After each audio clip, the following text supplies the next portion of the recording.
like, I think about what sometimes people ask me why I decided to live abroad and why I traveled again and this and that. And ultimately, a lot of it comes down to just that, just wanting to, I just feed me more people. I need more. Like I thrive off this shit, like it's a big world out there.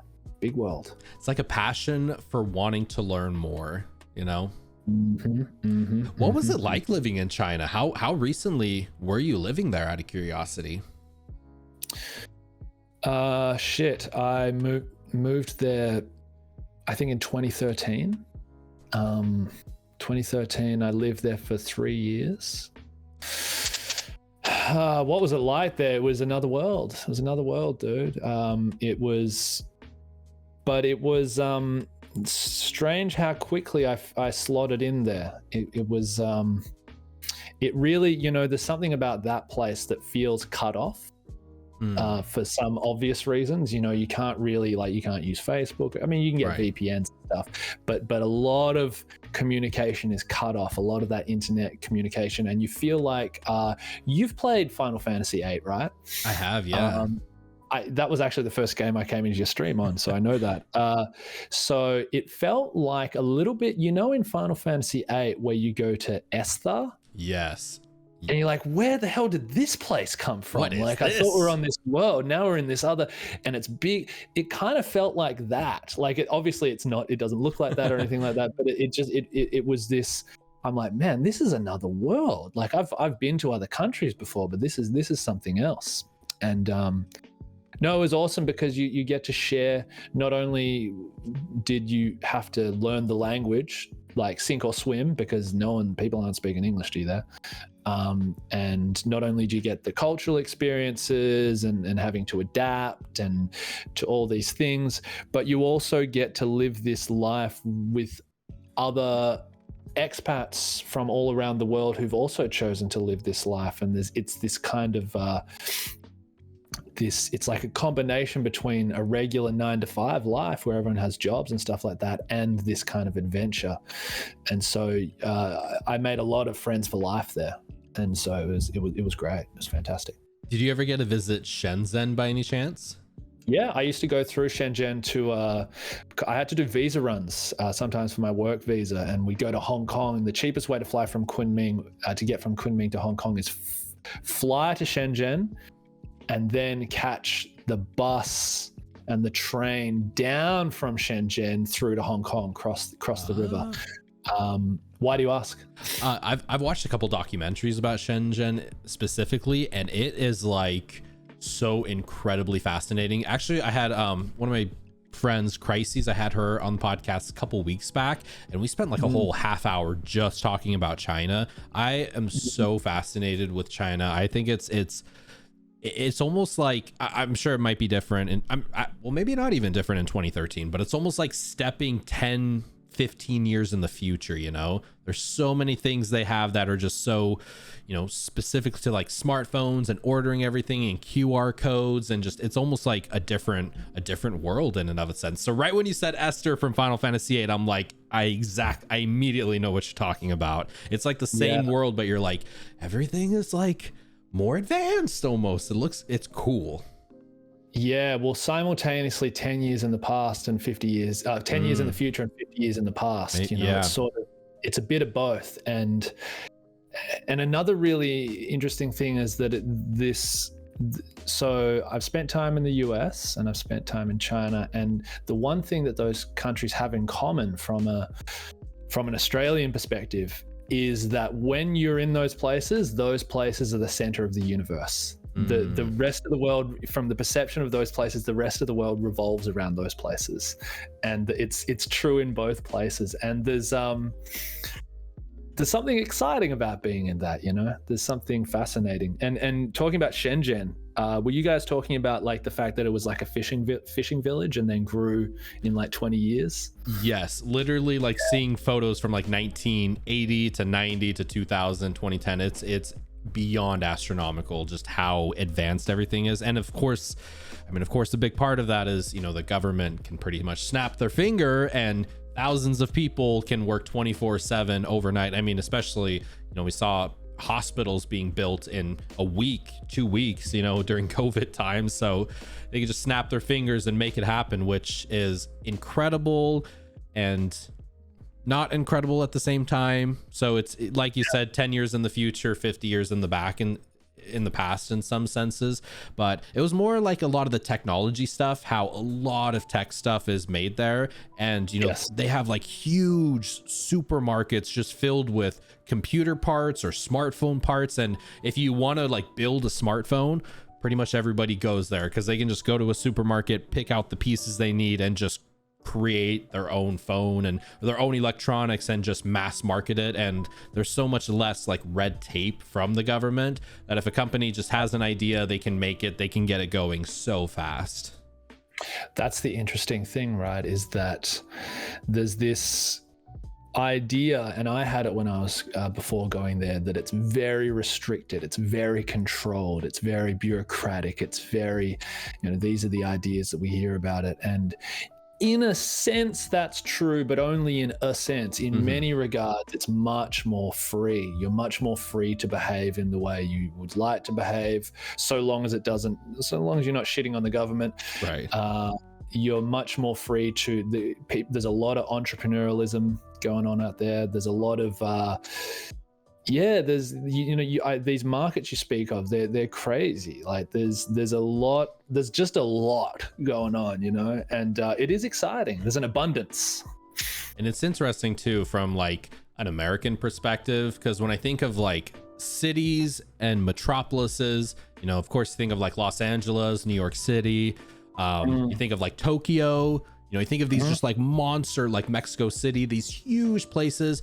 But honestly, like all of it almost pales in comparison to the massive cities of China.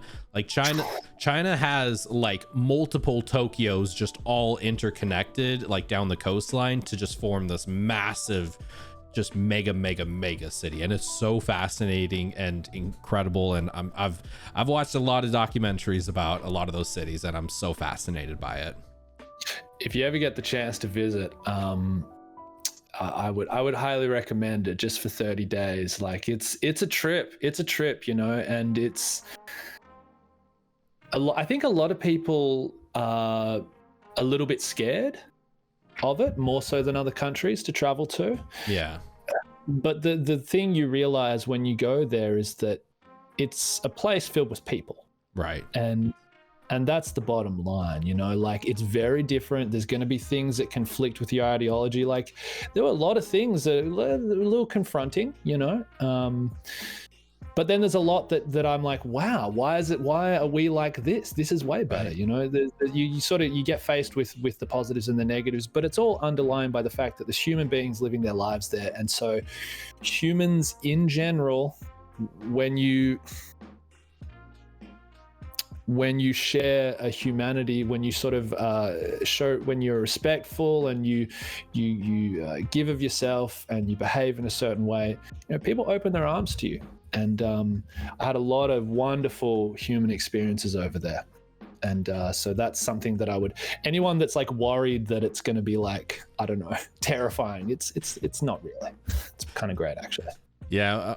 We really kind of have been, at least I can only speak on like the United States side, but there's definitely this anti-view in some respects to China, for a lot of different reasons. Some of them definitely well deserved, like some of the currency manipulation, or like just straight up stealing like software and hardware things and just mimicking it. And so some of it, of course, is definitely well deserved, but it's like, at the end of the day, those are it's like the difference between micro and macro, Yes. Like there's like an overarching view of China, and then there's when you go to the city and you meet one particular person at a restaurant, and that own person is just trying to live their best life, make money for their family, send their kids to school and everything. Like we're at a very base level, we're all the same people, Yeah, and look, I saw some shit over there. Like it's let me give an example. So one day I'm walking to my work. I lived about a 15-minute walk from my work where I taught, and it's this street. It's this lovely tree-lined street next to the university, Yunnan Dashi. which has lots of food stalls, like maybe it's like a 150 meter, 200 meter stretch of road, tree lined with probably like at least a dozen food vendors. They might have these kind of baked sweet potatoes, or people doing these kind of Chinese pancakes, all the stuff, you know. It's very yummy. very happening. You can kind of imagine what it's like. And they were there the day I arrived. Presumably they were there the day before I arrived, and so on and so forth, until this one day when I turned the corner and there was this commotion. In front of me, there is this big truck, and it's got a huge shredder, like one of those like wood chipper shredders. And then up the road, there's about 50 army men, all holding rifles, right? Like all lined up, just standing there. And this thing is going up the road to all the stalls, and army men are taking their stalls and throwing them in the wood in the wood thing, and just shredding everyone's stall. And the army men are there just like, are you gonna fucking do something about this? And no one said shit. And it's just like the government decided, screw all you guys, you're done today. And I was just in shock, like just watching them, like, and no one could do anything. Right. And it was just like it was a real flex of like, no, there's some power here, and you don't mess. Like if they want to wipe you off the face of the earth, you're gone. And there's no questions. There's no ifs, buts, or whens. Did you ever figure out specifically like why that got initiated? Or well, yes, there was theorizing around the office, and luckily, I had a pretty good relationship with my boss, who though she's not from this city, she's from Shanghai, and she has a better understanding in general of how things work over there. So the theory was, because it was next to the university, there was probably a government visit planned. And so the idea is that instead of the local government, it was like a federal or a national government visit to the university. And I guess they wanted to make it look like it was all nice and clean and this and that.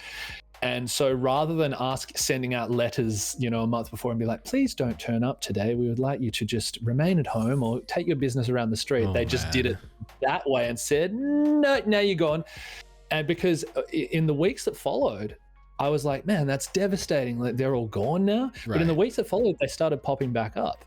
And then like a month later, everything was back to normal. And it's just like, oh, and no one cared, and they weren't in trouble for it or anything like that. It was just like, on that particular day, if your business was there, it was getting shredded, and you could not do a goddamn thing about it. But look, the people were flexible, and no one seemed to kick up a stink, and life moved on. Very interesting. That is super fascinating, because definitely here people would just rage. It'd be all over Twitter. There would be like, they'd be suing and everything. But at the same time, like, not at all saying that's okay, but the flexibility aspect of it, like, crap happens in life, we're just going to keep rolling on, keep moving along ahead. There's something admirable, I think, to be taken from that. Yeah. It's that's super fascinating. It was something else, dude. It was something else.